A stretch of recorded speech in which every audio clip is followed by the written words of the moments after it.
श्री सीताराम।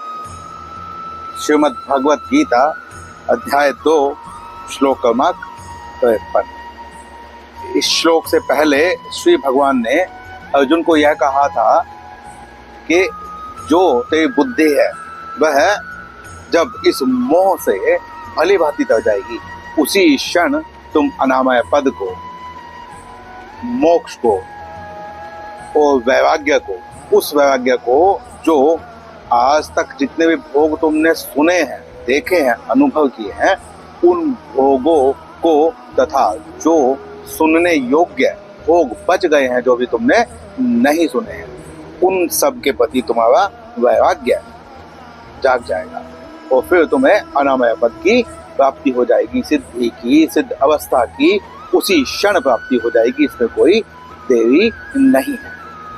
फिर अर्जुन के मन में यह प्रश्न उठता है कि यह होने के पश्चात क्या होगा जब मेरी बुद्धि स्थिर हो जाएगी, अगर मेरी बुद्धि इस मोह से वाली बात तर जाएगी, फिर क्या होगा।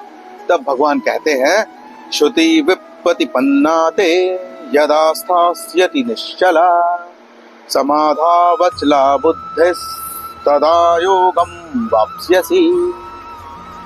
यहाँ से भगवान कहते हैं श्रुति अर्थात जो श्रुतियां हैं, जो वेद की श्रुतियां हैं, उन श्रुतियों में विशेष रूप से जो सकाम कर्म वाली जो श्रुतियां हैं, जो श्रुतियां आपस में भेद प्रस्तुत कर रही हैं, क्योंकि वेद में तो सभी प्रकार की श्रुतियां हैं, यह हम पहले भी बता चुके हैं कि उसमें सकाम कर्म, निष्काम कर्म को लेकर भी श्रुतियां हैं। तो हमें कौन सी श्रुति लेनी है, हमें कौन से दर्शन के अनुसार जाना चाहिए, किस किस शास्त्रीय मत को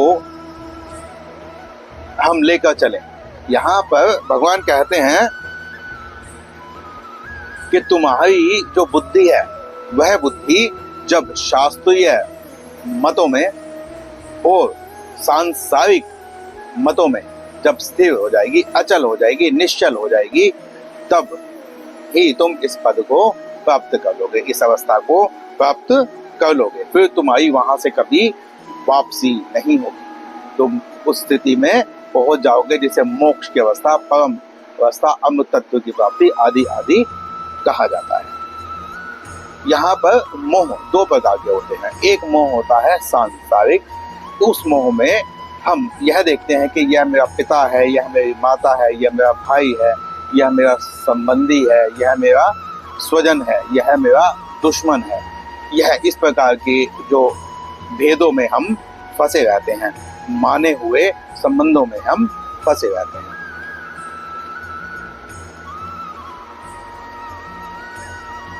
उन संबंधों से जब हम ऊपर उठ जाते हैं, अर्थात संसार से ऊपर उठने का प्रयत्न करते हैं या उठ जाते हैं। दूसरा मोह जो होता है, वह मोह होता है शास्त्रीय मतों वाला। जैसे कि हमारे पास 6 दर्शन हैं, जिसमें हम अद्वैत, विशिष्ट अद्वैत, अचिंत्य भेदाभेद, इस प्रकार के जो दर्शन हैं, उस दर्शन के प्रति जब हमारा मत हो जाता है, एक दर्शन को यदि हम मान्यता दे देते हैं, तो बाकी जो 5 दर्शन बचे, उनसे हमारा मतभेद या द्वेष हो जाना स्वाभाविक ही है। तो इस प्रकार के मोह से भी हमको छूटना होगा। जो सांसारिक मोह है, उससे छूटना फिर भी आसान है, परंतु जो शास्त्रीय मतभेद है, उससे छूटना बहुत ही मुश्किल हो जाता है। और इन दोनों मोह से ऊपर उठकर भगवान की प्राप्ति के लिए हमको प्रयत्न करना रहता है। भगवान की प्राप्ति ही मुख्य उद्देश्य है, रहता है। अब आप यह कहेंगे कि शास्त्रीय मतभेद क्या है। शास्त्रीय मतभेद हम ऐसे कहते हैं कि जैसे 3 तत्व पर सभी दार्शनिक बात करते हैं। पहला तत्व है जीव, दूसरा तत्व है संसार और तीसरा तत्व है ब्रह्म। अब यहाँ पर सब ने इसकी अलग अलग व्याख्या की है, परंतु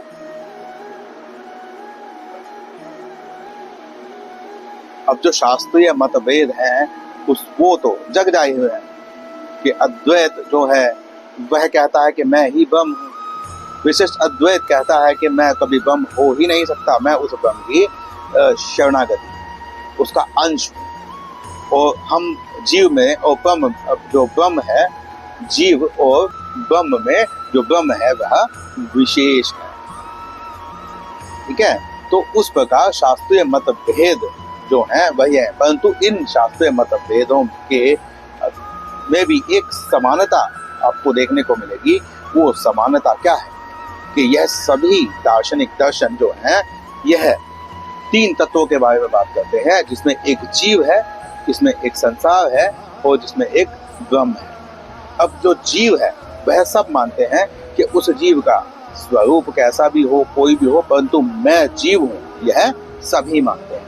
अद्वैत भी यही मानता है कि मैं जीव हूँ जब तक कि मैंने उस अवस्था को प्राप्त नहीं कर लिया जिसे मैं ब्रह्म कह सकूं। तो जीव मैं हूँ, इसमें सब एक मत है। दूसरा, संसार का स्वरूप कैसा भी हो, कोई इसे चाहे मिथ्या माने या कोई इसे नित्य माने, कुछ भी माने, परंतु सब यह कहते हैं कि जो संसार है इसे छोड़ना है, इसका त्याग करना है। इस पर सब एक मत है। इसके पश्चात जो ब्रह्म है, अब कहते हैं कि ब्रह्म का स्वरूप चाहे कैसा भी हो, कोई भी दार्शनिक ब्रह्म के स्वरूप को किसी प्रकार भी माने, परंतु जो उद्देश्य है वो ब्रह्म को प्राप्त करना है सभी दर्शनों के अनुसार। तो इसीलिए यहाँ पर भगवान कहते हैं कि जब तुम्हारी बुद्धि सांसारिक मोह जो है, सांसारिक जो संबंध है उससे निश्चल हो जाएगी, अर्थात निश्चल जिसमें ना तो राग रहेगा और ना द्वेष रहेगा, तुम्हारा किसी के साथ कोई संबंध नहीं रहेगा। जब तुम इस संबंध को छोड़ दोगे, इस संबंध से ऊपर उठोगे, तो तुम्हारा भगवान के साथ नित्य संबंध हो जाएगा। परंतु यहाँ एक प्रश्न उठता है कि क्या भगवान के साथ हमारा संबंध छूट गया था? ऐसा नहीं है, भगवान के साथ हमारा नित्य संबंध है, बस अज्ञानवश हमने इस अनित्य संसार के साथ अपना संबंध जोड़ लिया था। एक आवरण, एक मल, एक कलुषिता हमारी बुद्धि पर छा जाती है, जिसके कारण हम भगवान से अपने संबंध को अलग समझते हैं, परंतु हम भगवान के नित्य संबंध में हैं, तो वह संबंध फिर से उजागर हो जाता है। और जब यह सांसारिक मोह से बुद्धि निश्चल हो जाती है, तो शास्त्रीय मतों में बुद्धि अचल हो जाती है, अर्थात जो शास्त्रीय मतभेद हैं जब उससे ऊपर बुद्धि उठ जाती है, तब हम ऐसे योग को अवस्था को प्राप्त होते हैं, योगी की अवस्था को प्राप्त हो जाते हैं, जिसे सतचित आनंद की अवस्था कहा जाता है। और जब सतचित आनंद की अवस्था में हम जाते हैं, जिसे हम मोक्ष भी कहते हैं, जिसे हम अमृत तत्व की प्राप्ति भी कहते हैं, यह सब बस अलग अलग शब्द हैं, अवस्था एक ही है। तो उस अवस्था को प्राप्त करने के पश्चात फिर कभी वहां से वापसी नहीं होती, यही यहाँ पर भगवान कह रहे हैं। वापसी क्यों नहीं होती? क्योंकि सत्य का अर्थ होता है जो किसी भी काल में बदलता नहीं। चित्त हमारी वृत्ति और आनंद वह अवस्था, जिस अवस्था को प्राप्त करने के पश्चात वापस कभी दुख, राग, द्वेष, कलेश आएंगे ही नहीं। जब जन्म ही नहीं होगा, जन्म के बंधन से ही हम मुक्त हो जाएंगे, तो फिर यह सब कहां से आएंगे? क्योंकि यह तो लौकिक में है, पारलौकिक में नहीं है। तो इसी प्रकार भगवान यहाँ पर अर्जुन को यह बता रहे हैं कि जब तुम योग में स्थित होगे, समत्व में स्थापित होगे, तो तुम किस प्रकार सिद्धि को, सिद्ध अवस्था को प्राप्त कर सकते हो, और वो प्राप्त होने के पश्चात जो तुम्हारा व्यवहार है वह किस प्रकार का होगा। तो यहाँ पर भगवान ने यह नहीं कहा है कि ये मृत्यु के पश्चात होने वाला है, यह जीते जी होगा, तभी तो व्यवहार की बात है। तभी आने वाले श्लोकों में अर्जुन पूछेंगे कि जो योगी होता है वह कैसा होता है, वह कैसे चलता है, वह कैसे बैठता है, उसकी क्या भाषा है। तो इसीलिए ये सब जीते जी का ही प्रकरण चल रहा है। यहाँ पर जो कल्याण है वह भगवान जीते जी ही प्रदान कर रहे हैं। तो भगवत गीता की महिमा इसीलिए है कि यह जीते जी ही आपको आपका कल्याण कर रही है, आपको मोक्ष की प्राप्ति करा रही है, और इसमें अधिकारी की भी आवश्यकता नहीं है। आप उच्च कुल से हो कि आप नीच कुल से हो, आपकी क्या अवस्था है, आप बुजुर्ग हो कि आप बच्चे हो, आप महिला हो, आप शुद्ध हो, कुछ भी हो, किसी भी वर्ण से हो, बस आपकी श्रद्धा भगवान श्री कृष्ण में होनी चाहिए। उनकी शिक्षाओं पर चलकर आप अपना कल्याण कर सकते हैं। तो इस श्लोक में इतना ही, मिलते हैं फिर अगले श्लोक। श्री सीताराम।